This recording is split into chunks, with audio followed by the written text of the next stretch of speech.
दुनिया से क्या मिलेगा। परीक्षित ने स्वर्ण के मुकुट को उतार दिया। स्वर्ण कौन है? अभिमान का सूचक है।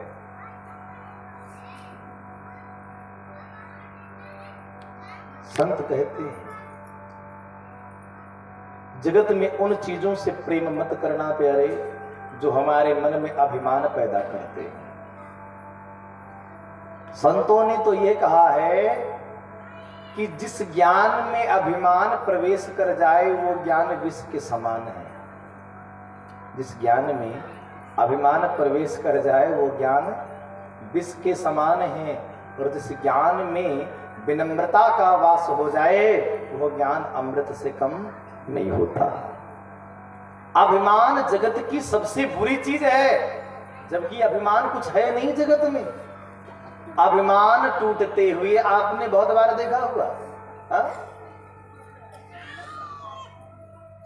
अभिमान टूट जाते हैं, बिखर जाते हैं। ये स्वर्ण क्या है? ये अभिमान का सूचक है। जैसे राजा परीक्षित ने मुकुट को उतार कर सिंहासन पे रखा तो संत के अपमान याद आ गए। ध्यान देना, अभिमान अगर नहीं होगा आपके अंदर तो किसी का अपमान नहीं होगा, और यदि अभिमान आ गया तो अपमान होगा।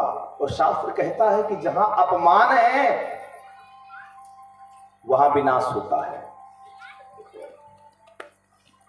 जहां अपमान है वहां विनाश है प्यारे, इसलिए अभिमान नहीं करना।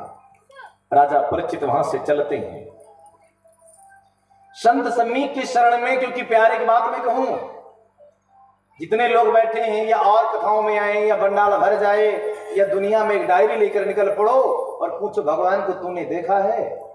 जगत में राम और कृष्ण को किसी ने नहीं देखा है। हाँ भगवान मैंने देखा है। किस रूप में देखा है? जहां संत है वहीं भगवंत है, और जहां संत नहीं वहां भगवंत नहीं। जिस घर में संतों का समावेश हो जाए, जहां संतों का आगमन हो जाए, भगवान कृपा वहां बरसती है। और जहां संतों का आगमन न हो प्यारे, वहां पे ठाकुर जी की कृपा नहीं बरसती।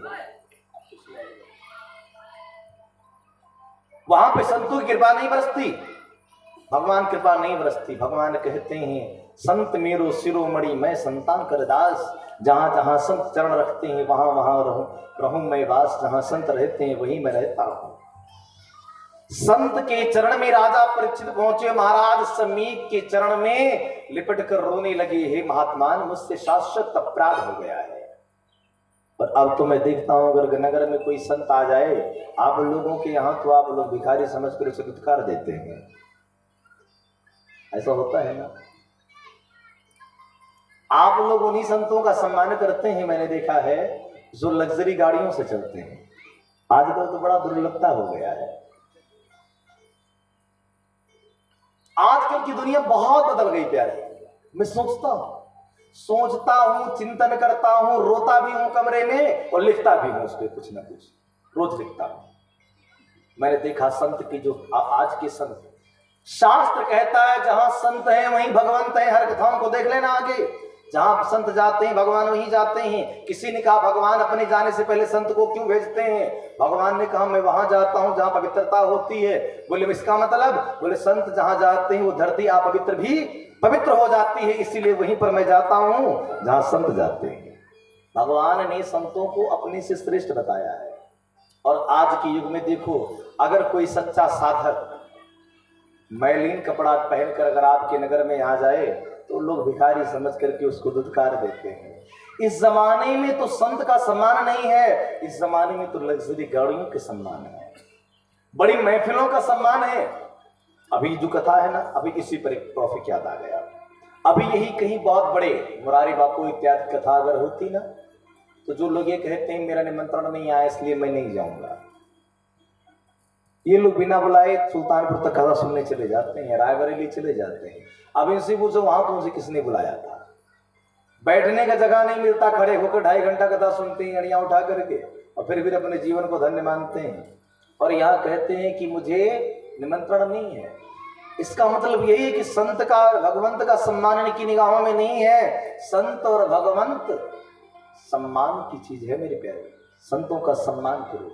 और सम्मान में रुपया नहीं लगता। जहां तक मेरा अनुभव है, दो चीजों में धन नहीं खर्च होता है, सेवा में और सम्मान में।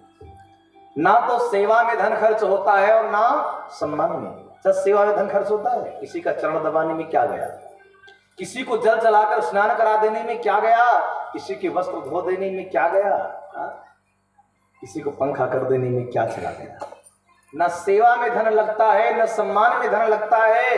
लेकिन हाँ, ये तो कलयुग है, जहां धन का खर्चा नहीं है वो हम नहीं कर पाते, तो जहां धन का खर्च है वहीं हम दौड़ कर जाते हैं।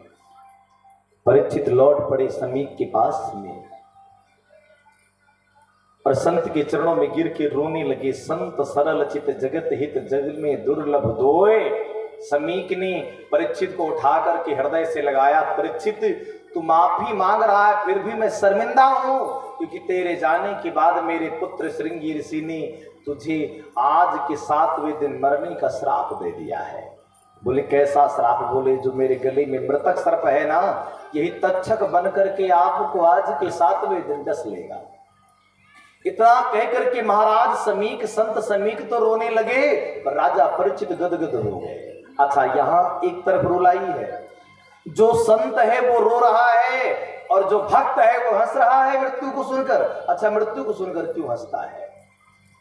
परीक्षित से किसी ने पूछा, समीक ने पूछा, परीक्षित आपके होठों पे मुस्कुराहट क्यों? बोले भगवान की कृपा है इसलिए मेरे होठों पर मुस्कुराहट है। हाँ, इस पर भी एक बात मैं कह दूं। कभी किसी ने मुझसे आज के 1 वर्ष पहले पूछा था, महाराज जी भगवान की कृपा की क्या पहचान है? मैंने कहा जिसके होठों पे हर वक्त मुस्कुराहट बनी हो, समझो ठाकुर जी की कृपा है।